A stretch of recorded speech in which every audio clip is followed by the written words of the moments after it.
Welcome back, guys. Today's episode is for you keto heads out there. For those of you who are crazy for the keto diet, or even if you're not constantly on a keto diet, but if you occasionally delve into the world of a ketogenic lifestyle and are interested in measuring your ketones, but you're not interested in bleeding every time that you have to measure your ketones. So we all know that the challenge of ketosis for a lot of people is understanding where in that ketogenic, on that ketogenic scale, they happen to be. And one of the best ways to do that, and until recently, the most reliable way to do that was to measure it by kind of poking a hole in your finger. Basically, these really cool little devices, you poke a hole in your finger, you bleed on a piece of paper that's stuck inside a device. The device makes a reading of the ketones in your blood, and then you're able to understand how deeply into ketosis you are. It's not always that important to be deep in ketosis, but definitely for some people who are really looking to get more granular about their metabolic state, to understand, are they in autophagy? Are they not in autophagy? And autophagy is one of these things that people are always arguing about, right? How long does it take to get into autophagy? Is it 12 hours, 16 hours? Triggering that cellular state where you're cleaning out the trash, that's a big goal for a lot of people, whether they're in a keto state all the time, some of the time, only occasionally. It's actually an important process to be able to trigger, but not everybody gets there at the same time. Not everybody gets there in the same way. And so what if you had a device that made it super easy for you to measure through your breath your ketones whenever you wanted to? And that's what today's guest is all about. His company, which is called Readout Health, has put out this funky little device called the Biosense. And I actually dropped a piece of the Biosense a minute ago. So I'm going to pick it up now in my intro. That's right. And I'm going to put it back on the device. I just kind of gave it a bit too hard a tug. And this is my Biosense. And this Biosense is super cool because what you can do is you can breathe into this thing and it will tell you, it'll give you a measurement of how deeply into ketosis you are. Now, myself, and many other coaches out there will say to you, don't chase numbers. When it comes to being on a ketogenic diet, it's not about the number. It's about, are you or are you not in a fat burning state? But sometimes it's really helpful to understand how deeply into ketosis you are. And we talk about those times in this episode. We talk about the value of being in a ketogenic state at least some of the time. And then we talk about how this device really fulfills need in the market. It's a really cool device. I used it when I was doing a fast mimicking diet recently, and it gave me some really incredible insight into how those little meals were actually affecting my blood sugar, and not so much my blood sugar, but my ketogenic state. Sometimes I was getting kicked right out of keto. Other times I was just like, my ketone production was going down, then it was going back up again. Really cool information, and I never had to shed a drop of blood. So back to my guest. My guest is Jim Howard. He is the CEO of Readout Health, which is the company that markets this device called the Biosense. The website for Biosense is mybiosense.com. And if after listening to the episode, you decide that you simply must get your hands on one of these little devices, you can get $20 off by using promo code longevity20. It's a couple $100. It's not wildly expensive, but we know that all of these biohacking toys and gadgets start to add up. But definitely, if understanding how deeply into ketosis you are, or what degree of ketones you're producing is important to you, then this thing is a godsend, let me tell you. So Jim, going back to Jim, Jim is 27 years in health tech. This guy is all about health and technology. What he's really passionate about is helping people to make those changes that can help them to break the cycle of chronic disease. He's all about empowering the consumer, putting the power back into their hands. And Biosense is going to be launching some great programs. There's a great app that goes with it. They're going to be launching extensions to the app. Really interesting company, really, really, really cool and innovative stuff. And Jim is, he's got great energy, and he really loves what he does, and you'll really get that in the podcast. So thank you so much for being here. And remember that, especially when it comes to keto diet, it's not right for everybody. It's not everybody's jam. So if you're going to decide to go on a ketogenic diet, or you're thinking of doing it, then definitely have a discussion with your health professional or your doctor and make sure that it's right for you. So, it's all about personalizing in this world, right? And that's what this is about. It's about personalizing. For me, it took me quite a long time to get deep enough into ketosis that I was actually making enough ketones to say that I was in autophagy. So anyway, onwards. If you're looking to find me, natnidham.com, you know that. And you can find me also on Facebook in the Optimizing Superhuman Performance group.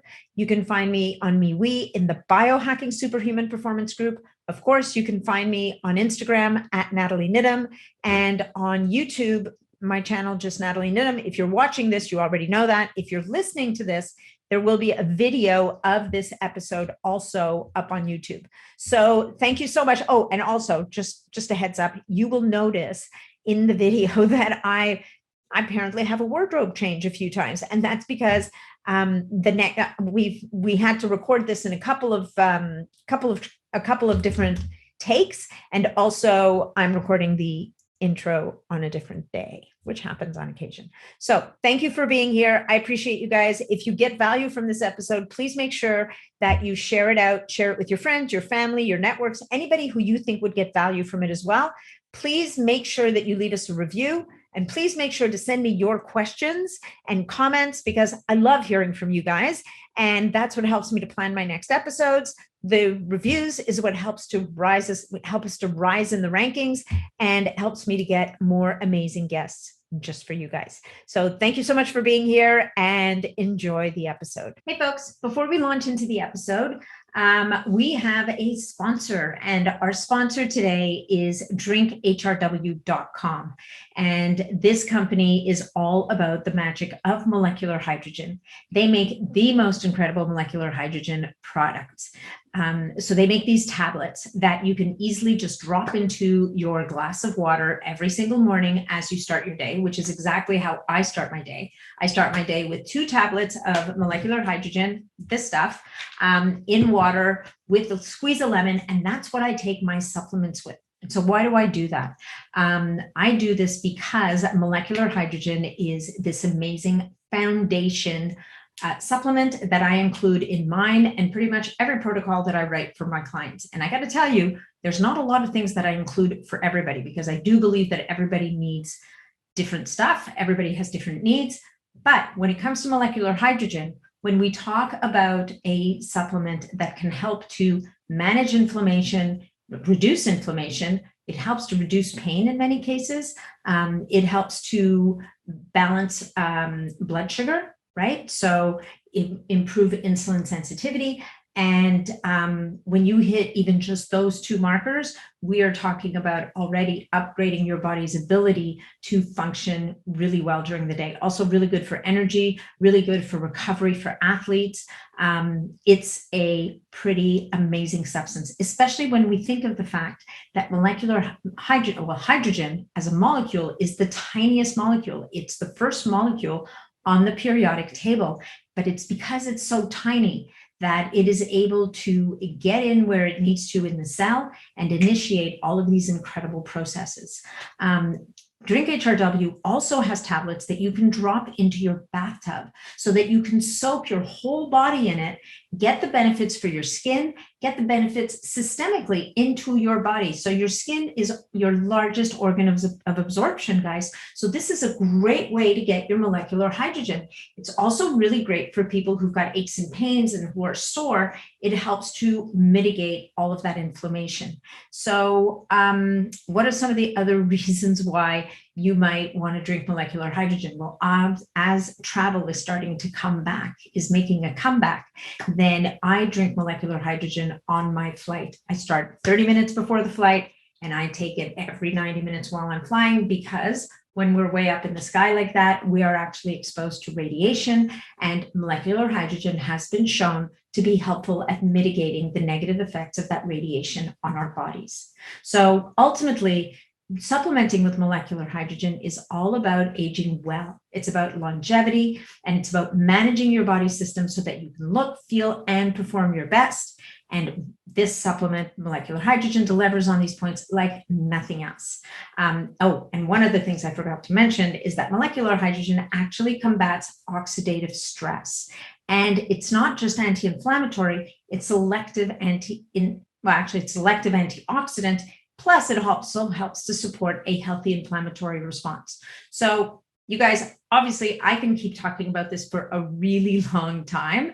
What I'm going to invite you to do is visit the drinkhrw.com/superhuman website and check out the research for yourself. If you're one of those people that needs to see it for yourself, that needs to dig into the research, I will tell you that this website, this company's website, is a wealth of information, and it's not just about them. It's just about all of the clinical trials, clinical studies, all of the research you could imagine on pretty much any topic you can imagine around molecular hydrogen to help you to make your own decision about whether or not this is right for you.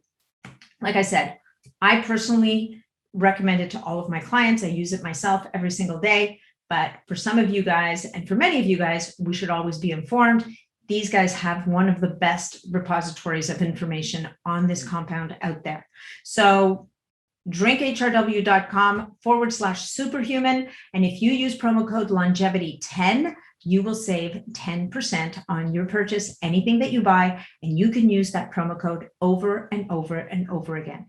So thank you so much for staying with me through this, and enjoy the episode. Well, welcome to the show, Jim. It is such a pleasure to meet you in person today. Yes, top of the afternoon too. Thank you for having me. Yes, we've been bouncing around here for a few minutes.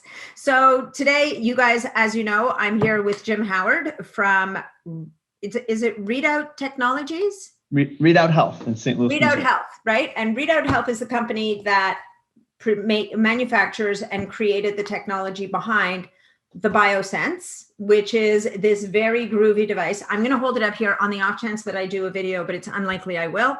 It's a very cute handheld device that is very powerful for measuring breath ketones. And we're going to talk about that today, why that's important. And it's pretty remarkable what this very small device that weighs next to nothing, the insight it can give you into your metabolic state and what's actually going on under the hood. So, but before we launch into that, Jim, why don't you tell us a little bit about yourself and how it is that you happen to be running this very cool company that manufactures things in Toronto and then ships them back to the States. That's right. There's a plug for Canada.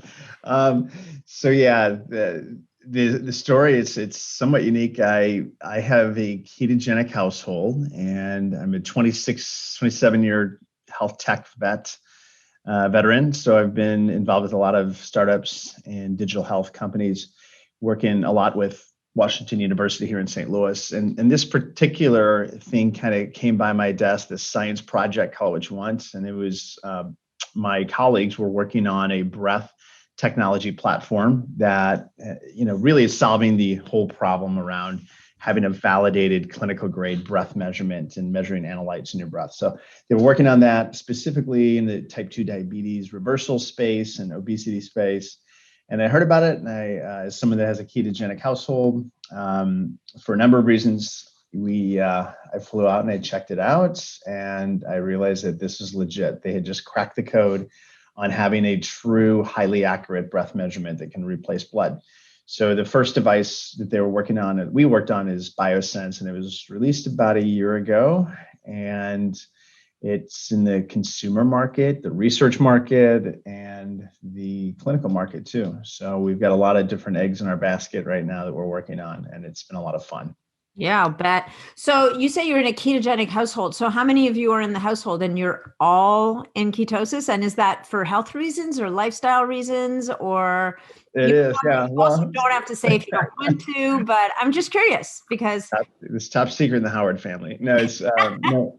My wife is a cancer survivor. She was the first one, and then I kind of a biohacker, health addict. And ultimately, I had 6 knee surgeries and major inflammation issues. Couldn't ski anymore, couldn't run anymore, and I used to run 50 miles a week. So I just, I'm 53, focused on longevity, 2 little kids. And when I had made that transition to the ketogenic diet, and it just changed my world, really. And I'm not always ketogenic, but we're tracking ketones, based on the different lifestyle choices that we make. So sometimes it's intermittent fasting, kind of depends on what we're doing.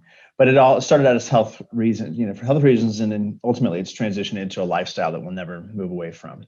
Our kids are kind of low carb for kids, but not ketogenic by any means. Yeah, no, I was going to ask you about that because I did a similar thing, and if we can, low carb, it's an interesting term, right? Because I think that for kids, they can be on a low glycemic diet and still eat lots of great stuff. Oh yeah. And they need more carb. Like they're hustling, they're burning that stuff. It's just about helping them to stay metabolically flexible as they get older and become maybe less active. Yeah. But I wish I knew what they knew, when it comes to the impact of sugar and the toxicity of sugar on a diet. So they have no shortage of fruits and vegetables and other carbs like that. But it's they're not really participating in the Halloween festivities like other kids may. We had a very speedy switch witch at our house. Yeah. So there was a negotiation that happened on Halloween night, pick a couple of things that you really love, and Switch Witch is coming back. And what Lego would you like this year? I love it. And it worked like a charm. Plus, my kid was kind of a hoarder anyway. He never really ate all his candy, so it would just sit there and go bad. So it gave me the opportunity to clear it out of the house sooner, and he got more Lego. Everybody won. It was a beautiful thing. All right, so let's move towards the Biosense. So the whole idea of the ketogenic lifestyle, which of course has gotten such traction, and I think what's interesting about the ketogenic diet is I believe it's starting to grow up. I believe that people are starting to understand that yes, the ketogenic diet for certain people in certain instances is a very powerful and necessary tool. But we then introduced this idea of metabolic flexibility. And we introduced this idea of your body should, in a perfect world, be able to switch between burning sugar or carbs for fuel, if you will, and burning ketones for fuel. And so, and further to that, this whole now acceptance of fasting and intermittent fasting, or extending the time, if you will, between the last meal of the day and the first meal of the day. Right. People starting to understand the value of, if you're not overloaded with carbs all the time, in theory, if you're really metabolically flexible, you should be getting into a fat burning state overnight. Right. So that you're in ketosis almost part of the day, every day, and then not in ketosis the rest of the time. So maybe you want to speak to that a little bit, because I'm sure that's played very powerfully into all the thinking behind the Biosense.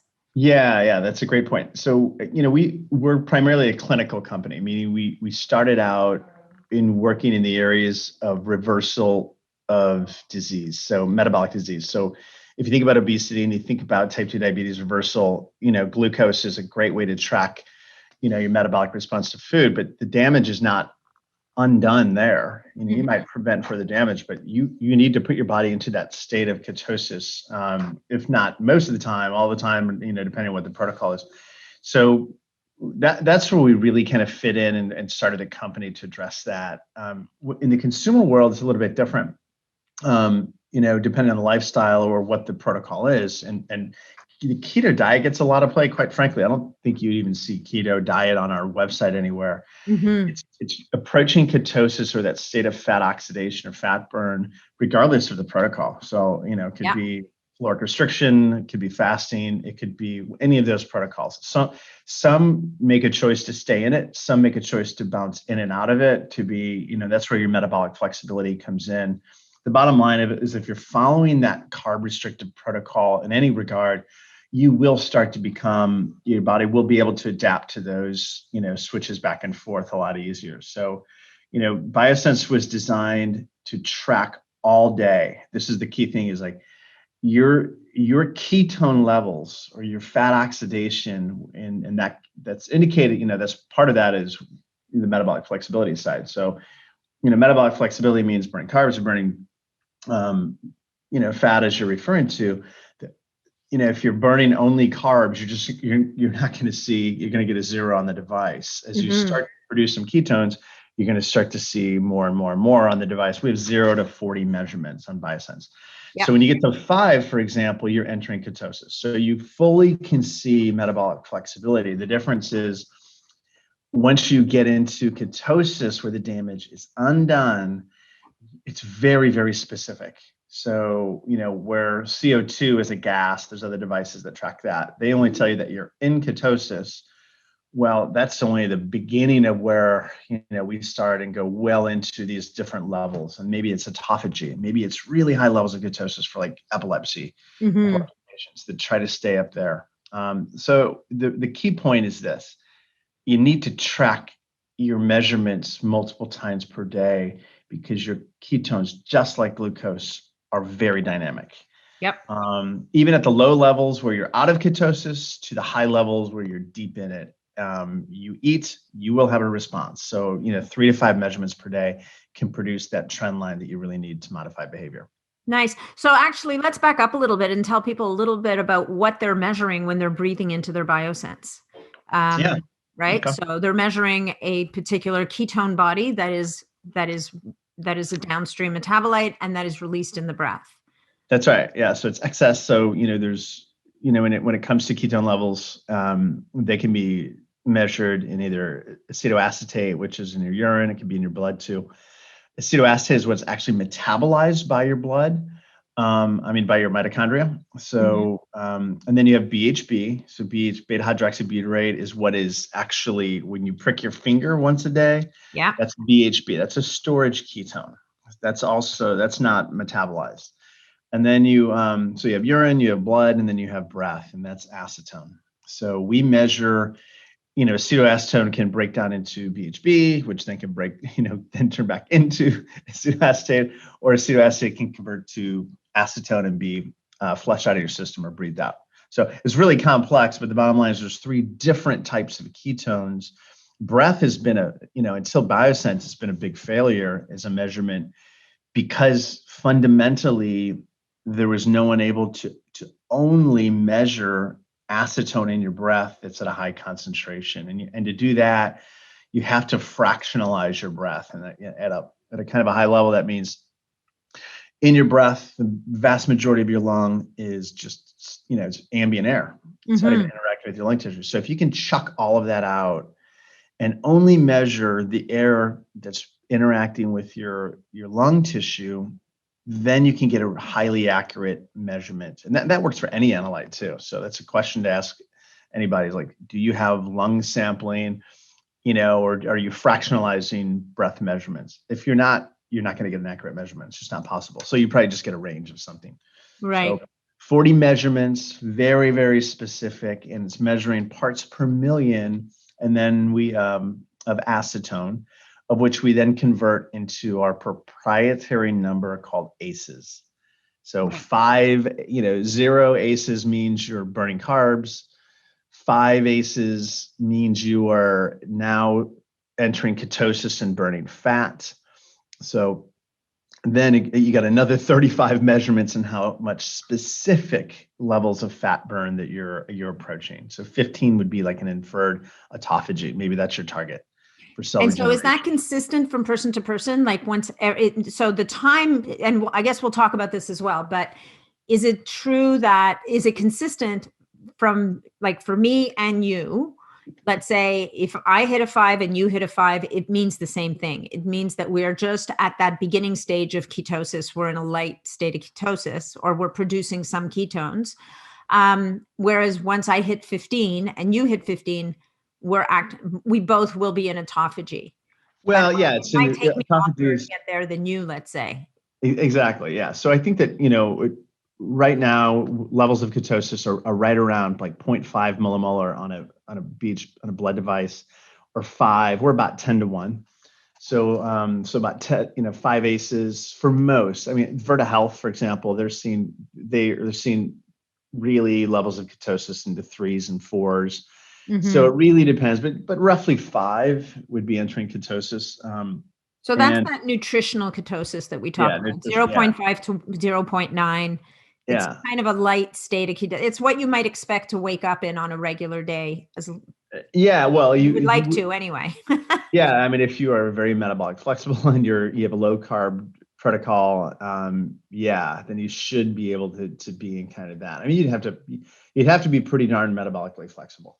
So, but most people aren't like that. So I can say we did a study in fasting. Not that I want to get ahead of ourselves here, but it takes people, because keep in mind we're measuring all day long. Which Whereas, is amazing. Like, you don't have to yeah, poke holes in your fingers. Like, that is so, yeah, I've had times when I've had trouble typing, yeah. when I'm deep into some kind of biohacking experiment and I'm poking holes in my fingers all day, every day, and you're running out of spots and Yeah, well, as you know, because I think consumers, they're poking their finger once a day, and then that's all they do, and they assume they're in ketosis. So my wife, for example, she was gaining a lot of weight back, believing she's in ketosis all day, essentially getting a false negative. But the reality is that she had high ketone levels in the morning because she hadn't eaten in 14 hours, and ultimately she spent the vast majority of the day out of that fat burn state. So it's just really important that people understand that in our clinical trial that was published last year,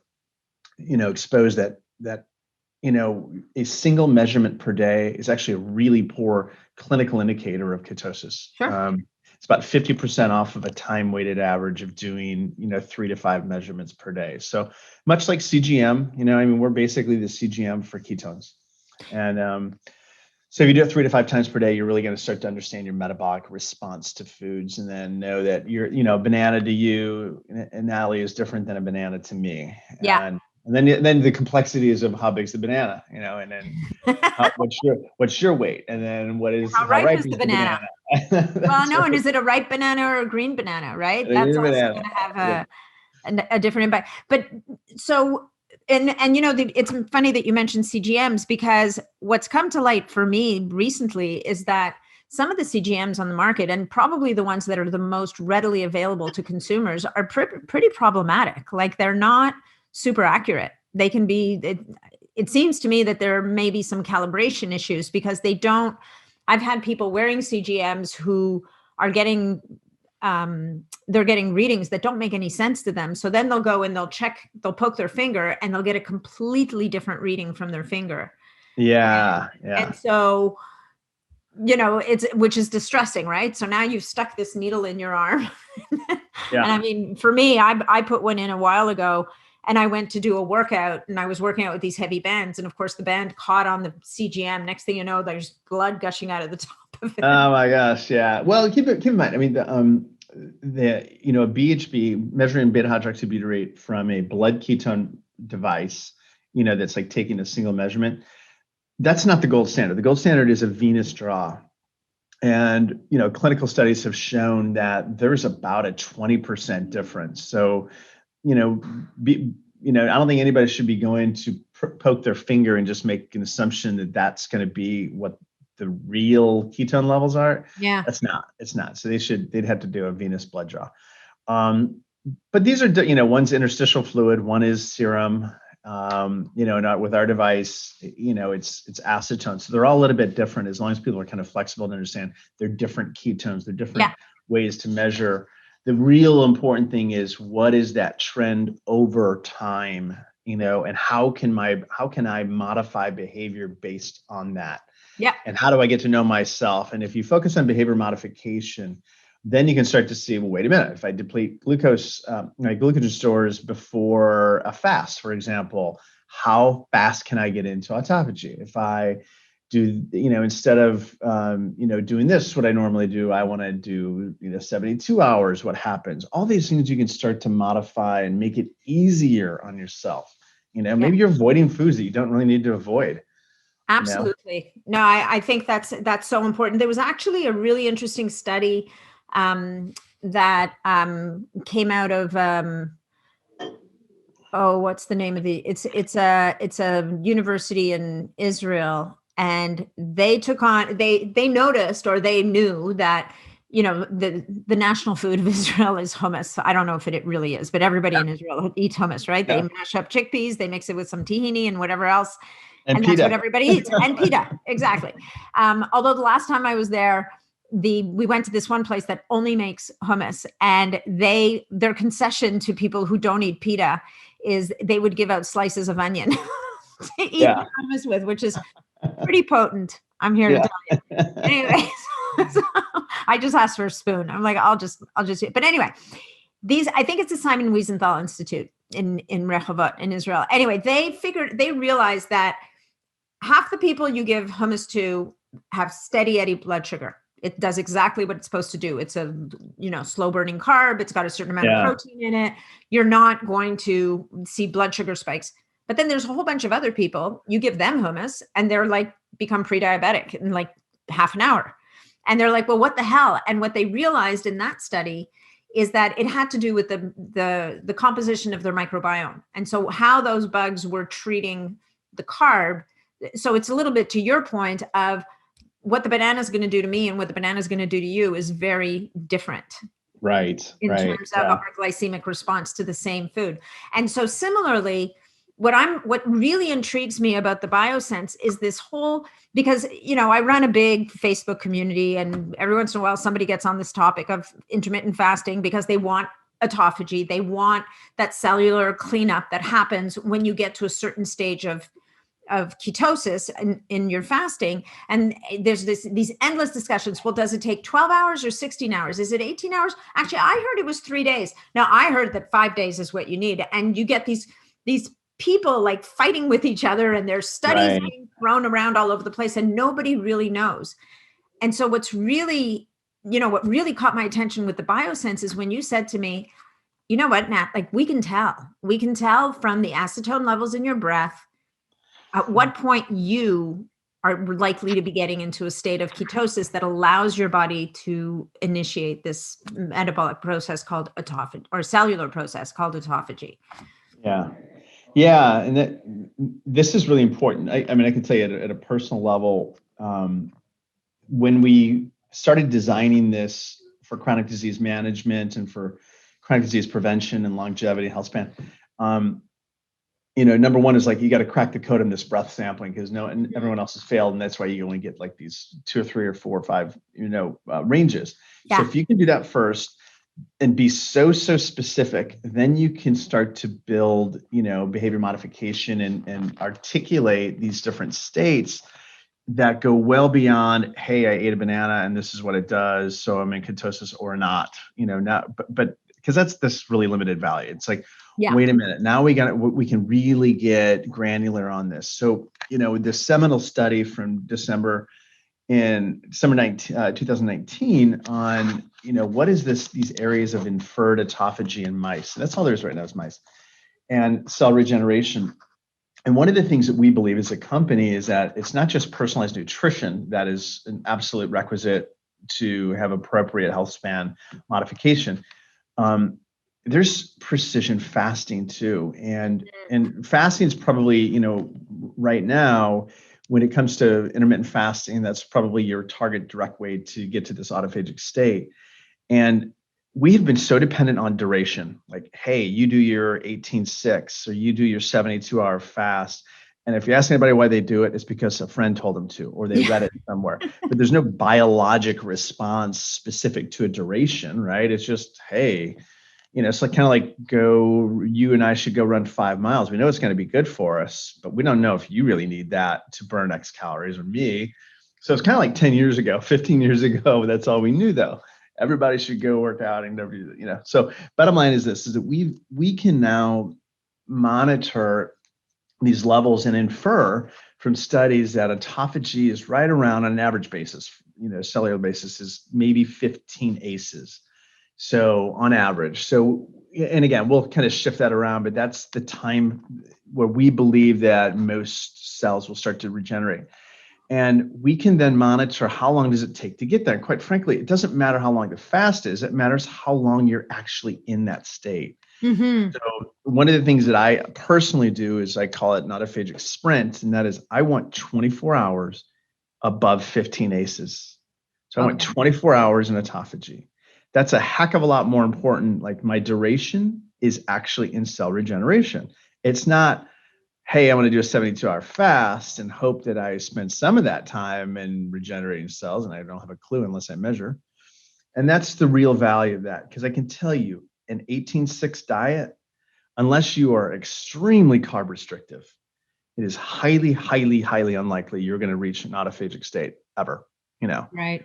and, Right. it just doesn't happen that way. Yeah. And So, that, yeah. sorry, that 15 ACEs, that roughly corresponds to 1.5 that people would see on their BHBs, right? On their blood Exactly. levels. Yeah, exactly. So the key thing is if that's, maybe I just want to get to that state and then stop. So with BHB, either you need to prick yourself, because in a fast, your ketones are very dynamic. They're always going up, right? So how long do you want to do it? So if you want to prick your finger every 3 hours, so be it. That's great.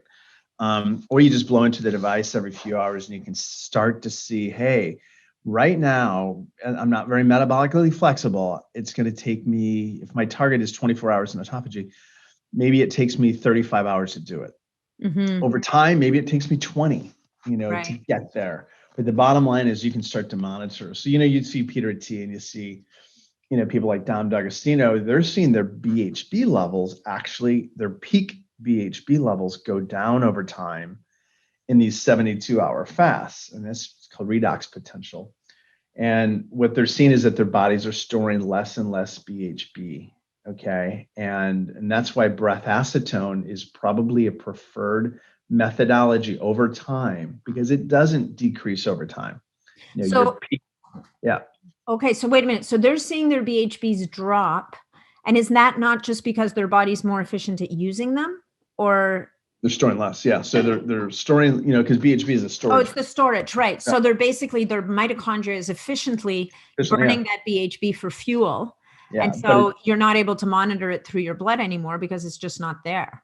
Well, you can. It's just lower and lower over time. Yeah. So, but the acetone doesn't follow that same, because doesn't follow. No, it's pretty consistent.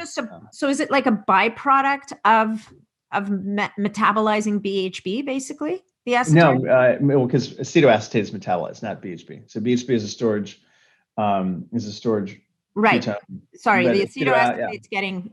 Yeah, acetoacetate will break down into acetone and then it's expelled. So, or acetoacetate is directly expelled by your urine. Right. So the acetone really is indicative of what your body, the ketones that your body is consuming. The mitochondria are consuming. Exactly. Yeah. So much more indicative of that. But the key thing is in breath, it's failed. I mean, you just couldn't do it unless you have some type of breath fractionalization that we do.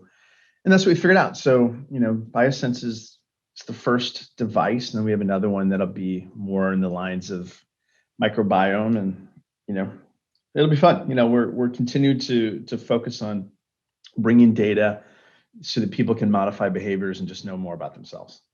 Yeah, no, that's fantastic. I mean, it's a great tool. And I mean, to your point, it's a lot easier for me as a practitioner to convince a client to blow into this thing a bunch of times a day than it is to have them poke their finger and bleed exactly. times a day. I mean, it's not convenient. It's not a popular thing to do in public. Right.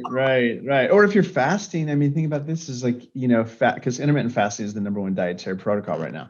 Yeah. And we're seeing it more and more in the clinical space. We've got some, we have about 10 clinical trials right now, either ongoing or planned. And 2 of these are in intermittent fasting.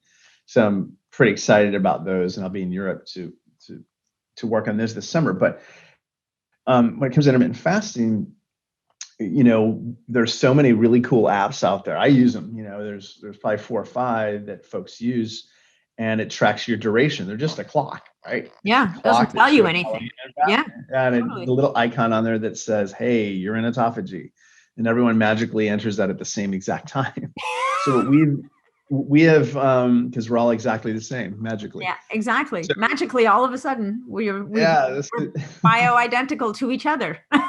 Yeah. So we just released something called Precision Fast, and that is an actual fasting wheel with precise actual levels of ketosis, an actual level of ketones that overlay that fasting duration. And over time, you probably won't even need that fasting duration. You're really going to be focused on the ketone levels. Okay. So it tells me what my like where I am on, like, basically that precision fast is going to give me information about what my body is doing at any given time in a fast. Yeah, exactly. So instead if of I was super smart and I went mega low carb for a week before my fast and then did a total glycogen depleting workout before the fast, I played my cards right.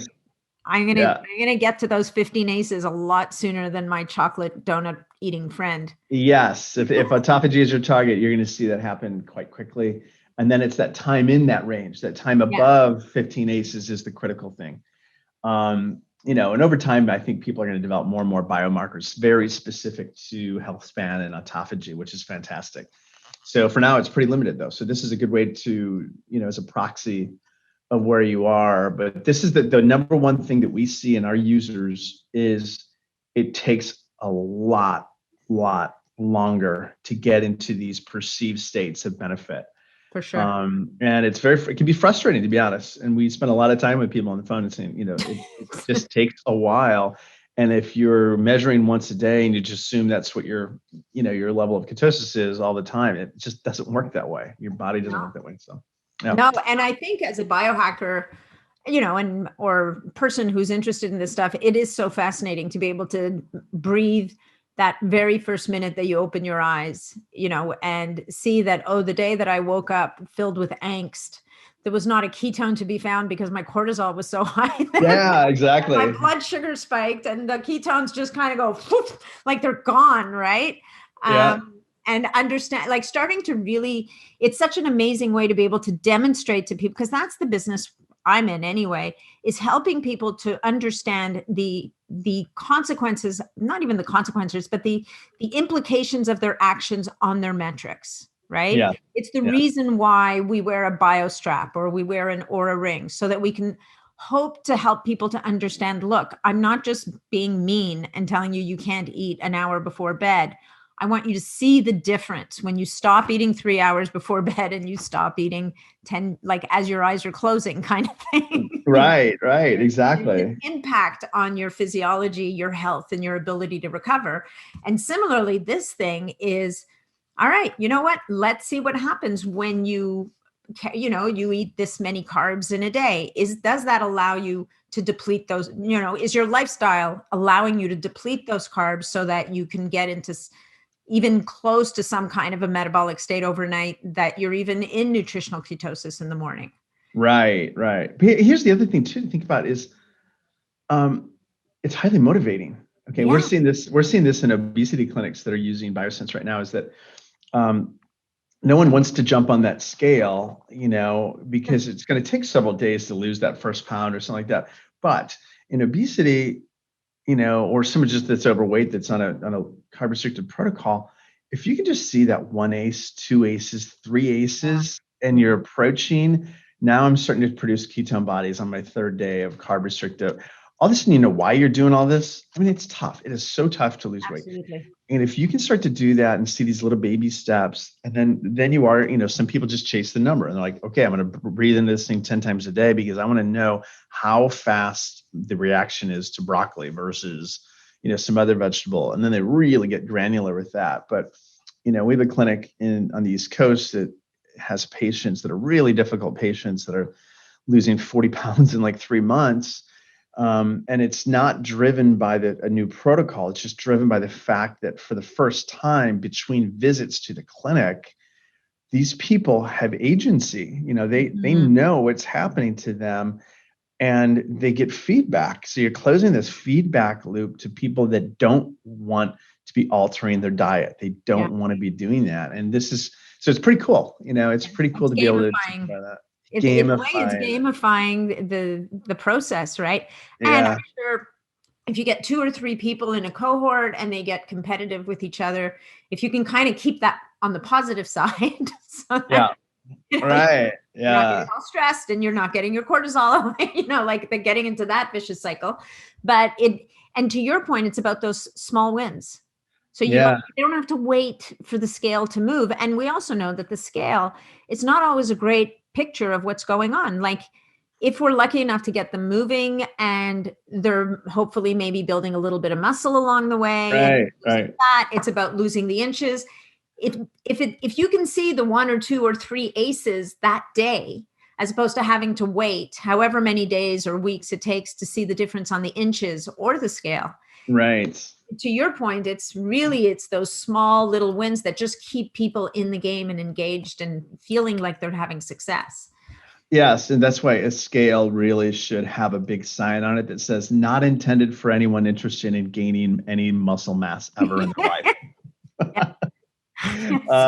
But you're right. So tracking fat oxidation is critical. So I think the key thing is like, with the Biosense devices, not only does it track your metabolic flexibility and your ketone production and, knowing if you're burning carbs or burning fat, it's just that high granularity of where exactly I am in that level of fat burn. What's my specific, reaction to a specific food or exercise regimen. And then being able to change, modify these behaviors so that you can be more efficient and do things faster and, be without food in a shorter time and things like that. So yeah, we're just kind of starting on all this, but one of the things that's really cool though, is that when I got involved with this project 2 years ago, there were 83 clinical studies with ketosis. Now, not all of those were keto diet. They were fasting, but they're all clinical trials at academic centers. There's today 230. And I can tell you the majority of those are not from metabolic diseases, which you would think that they would be. It is all over the place. It is the ketogenic diet or some type of ketosis therapy specific for, ophthalmic issues to infertility to obviously neurocognitive decline is a big area right now. But it goes on and on and on. I mean, what Chris Palmer's doing at Harvard with schizophrenia and the ketogenic diet and having very fast impact. Heart failure is a real big horizon right now for the ketogenic diet. It's just really interesting. We're involved with a lot of these clinical trials, so it's fun to be on the cutting edge of all of that. Well, that's fantastic. And I think what that really speaks to is the value of the ketone body, not just as a fuel source, but as a signaling molecule. And Dom D'Agostino talks about that all the time, right? Yeah. It's not, ketones are an alternate fuel source, but there's so much more. Like in terms, and I think, we're still learning so much about this in terms of ketones' impact on inflammation or any number of other processes in the body that, like, why is it that ketones are so important following a TBI, for example, right? Do they, that anti-inflammatory impact on the brain? Why are ketones so good as a hangover remedy, right? Which nobody really talks about that much. But if you happen to tie one on the night before and you happen to have a bottle of, and you're not probably going to wake up in a ketogenic state, let's face it. But if you happen to have a bottle of ketone esters sitting by your bedside and you could chug them in the morning, you might actually feel a whole lot better, a whole lot sooner. Exactly. And you don't even need to monitor ketones at that level. You'll just feel better. You just want to feel better so that you can get back to monitoring your ketones again. But so let me ask you this. Have you looked at all at the fast mimicking diet? And because a lot of people are doing this fast mimicking diet, which is essentially caloric restriction, right? So that mimics fasting, and the pitch is that you will still benefit from autophagy, but you still get to eat this. And of course, it's a moving target. How much do you get to eat? Is it 500 calories or 600 calories or 700 calories? And the truth is, when I read the book, it had to do with the size of your body, but the truth is it probably should be more related to how metabolically flexible you are. Yes. Yeah, right? Exactly. It should, the pro, are you referring to Prolon, the fast mimicking diet, the branded fast mimicking diet? So I don't use Prolon. I tend to do it with food. Like I'm not a big, I know people are don't hate me for this. I don't like the kit. To me, it just feels like processed food. Yeah. But they're doing some, we work with all brands and things like that. And we recognize a lot of people do this on their own. I can share some anecdotes on this that are pretty interesting. We did, the only study that we've done on a fast mimicking protocol was actually with the Prolon brand. And that was last summer. And there were 4 subjects, so relatively small. They all came from high carb, high carb, kind of a standard American diet baselines. And what we were looking at was how, and they tested about 8 to 10 times per day. So we really had a granular look at all 4. This with a high body BMI tended to be a little slower to get into ketosis, slower to get into to hit an autophagic state, but they also had the highest weight loss. The 2 females in the study were relatively thin, they're fit, low BMI, hit high levels of autophagy pretty quickly. Here's the anecdote. One of those, and I saw both of these subjects, were all 4 subjects. I saw one of them though, before the 5 days and after the 5 days. I kid you not. I mean, I think she lost about 10 years off of her face. Yes. So I don't know what happened with her. She wasn't overweight. No, she wasn't. She was not overweight. And she, I know that she has 3 young children, so she didn't get a lot of sleep and things like that. So whatever it was, I remember when I saw her, I was like, holy cow, I just saw you 5 days ago. So I'm not talking about the miracle of autophagy, but I can tell you that there definitely was cell regeneration in her facial features. And, when you do it that long, obviously the inflammation is going to be going away and things like that. So it works. It clearly had worked in that environment. We monitored how fast, ketone levels dropped with Prolon, which is a higher carb, restrictive type of, it's a restrictive 800 calorie diet, but there are carbs in there. And, absolutely. They use honey in their bars. Yeah, but I will say this is that any, popping out of ketosis, you're popping right back into it. So curiously, I was surprised at the results. And I think that the test subjects, the takeaway though, was that none of them would do that protocol again without a Biosense because of the gamification. Like, why am I doing this? Why am I going through? Why am I still not eating? Yeah. Someone tell me the benefits articulate that. So that's the key thing with fasting in general, is that if you could see why you're doing it and know that there's some benefit, then great. But I tell all my friends, like, go do 3 days do a fast for 3 days, or a fast mimicking protocol of some sort. And you'll see your eyelids, if you have saggy eyelids, see what happens. Take a before and after picture. Yeah. It's the quickest facelift you'll ever have. Well, and it's interesting, right? Because people think of fasting primarily to lose weight.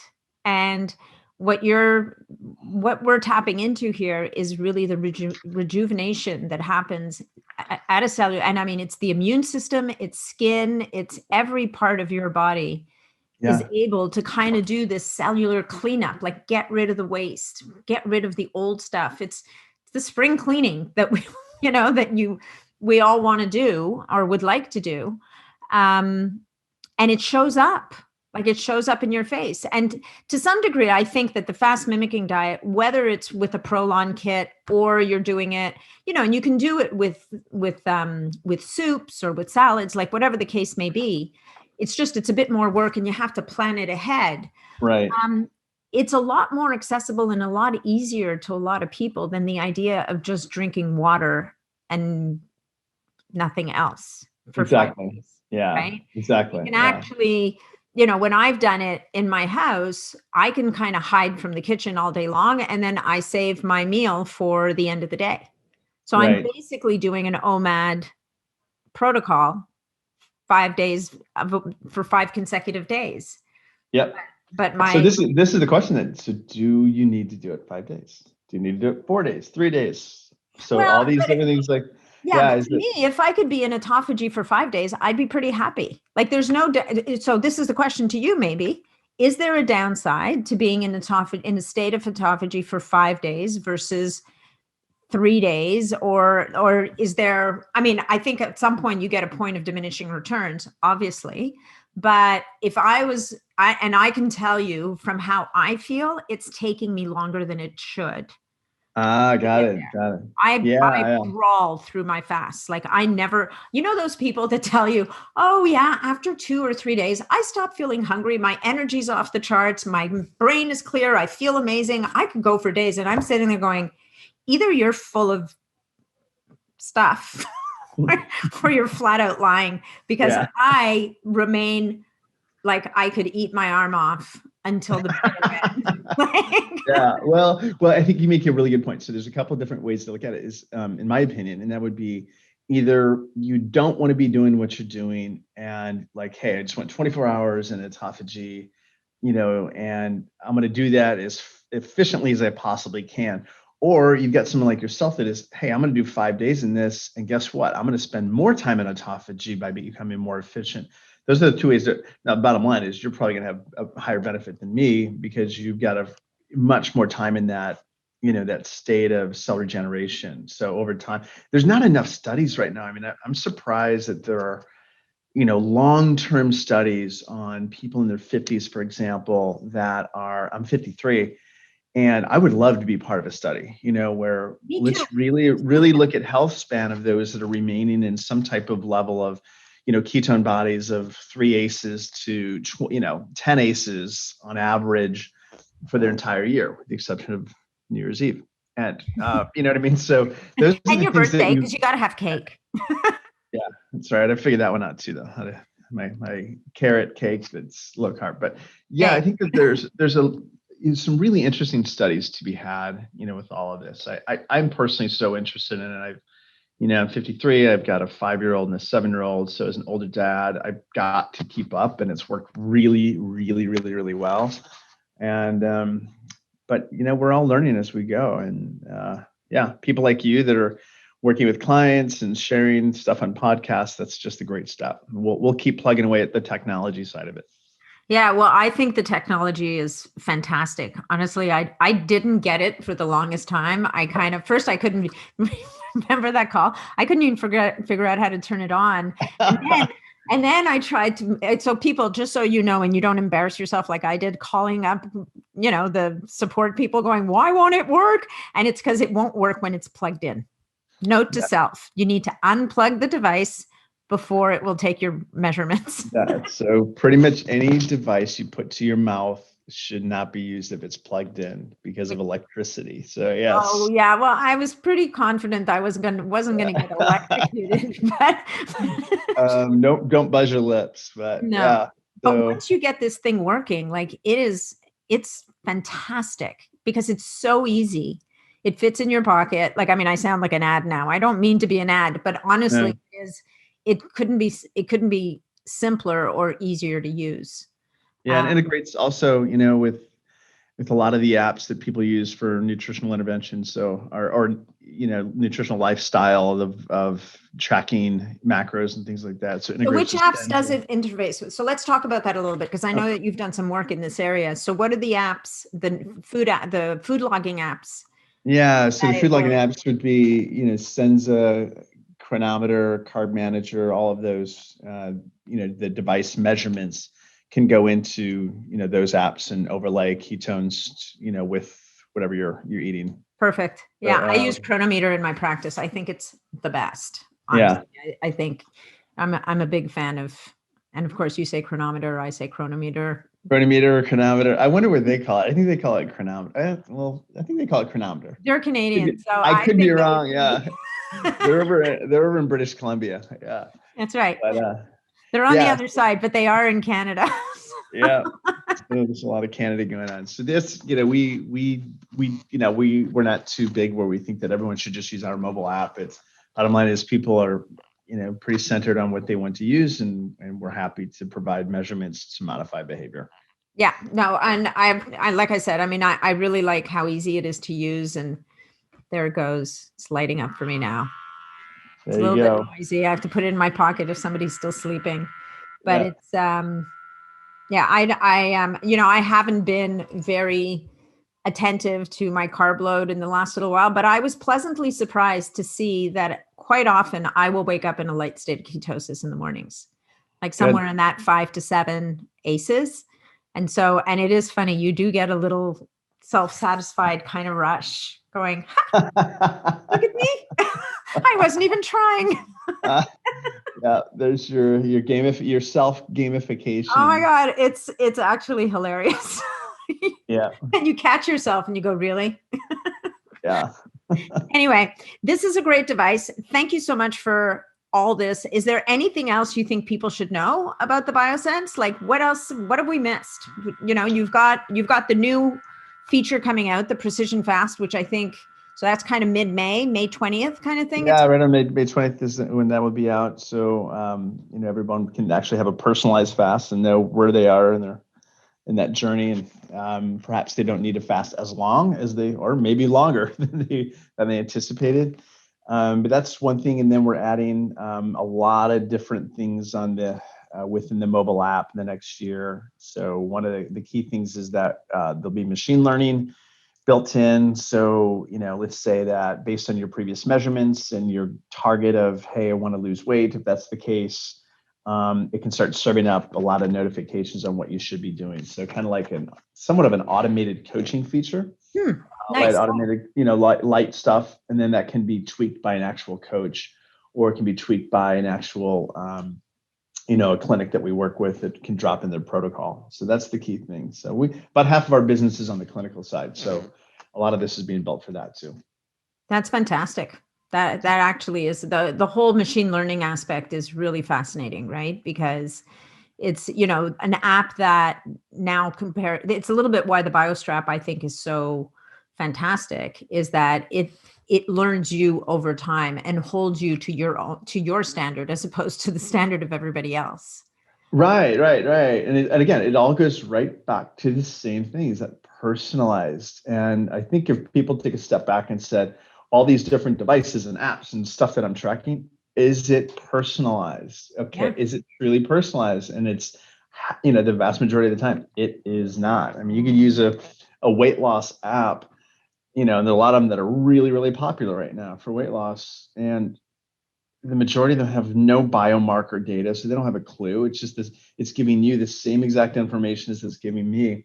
That's 20 years ago. I mean, we've graduated from that. Now we can really start to learn about our own bodies and adjust accordingly. Because guess what? When it comes to weight loss, it's a big failure. Well, it's the reason why it's such a multi-billion-dollar industry, right? It's like those apps. I've always been curious to try that. You ever see those ads for the apps where it shows a fat person and it's the walking app and it shows the fat body shrinking and shrinking and shrinking as they're walking more and more steps? Yeah. I've always been curious, and I'm like, really, I've always been curious about those apps, because I'm like, do you really think that I'm going to believe you that I'd be curious where those steps are. Is that a specific type of step that is in some city that helps you lose weight that fast? That'd be pretty cool. Yeah, I think so. Yeah. But anyway, so yeah, you never know. But this has been a lot of fun. I really enjoyed it. Well, thank you. And thank you for agreeing to come talk to me about this and all of us about this, because I do think that the more we talk about it, the more people start to understand this whole idea of, not everybody's going to get into autophagy at the same time. And finally answering the question, well, am I or am I not? Like, when are we there yet? Like, it goes back to when you were 5. Like, are we there yet? Exactly. Same. Okay, Jim. So I do have a question for you. Is there anything that people can eat or drink or do? So we know that stress is going to drive up blood sugar and it might get in the way of these things. But in terms of how the Biosense measures acetone and gives us a reading, is there anything people might do that might throw off that reading and give them an inaccurate kind of? Yeah, that's a great question, because things like alcohol or sugar alcohols, and even like in a drink like La Croix, coconut water, for example. Really? That could actually throw off a measurement. So alcohol will drive up one's Biosense measurements considerably. So take your, if you're going to go out on a Friday night or do whatever you do, take your measurement before you go out. That's what most people do. And then, things like menthol gum, mints, things like that can tend to throw it up a little bit as well. So we recommend that you take a measurement, at least an hour after you eat. Occasionally people have, when they drink coffee and take a measurement, that could drive it up a little bit as well. So, wait a half hour after you have your coffee, things like that. But the majority of people just take their measurements when they wake up, when they go to bed, and then after a meal. So you get into that routine, and it's not a big deal. But after the meal, you would say it should be like an hour after the meal, because a lot of people are using sugar alcohols like the xylitols and the erythrols, like those as well, right? Correct. Yeah. Especially exactly. people trying to be keto and they're eating all these keto foods, which we won't get into. But Right. Kick you out of ketosis, you mean? yeah, the keto-friendly food that kicks you right out of ketosis. Yeah, that one. Exactly.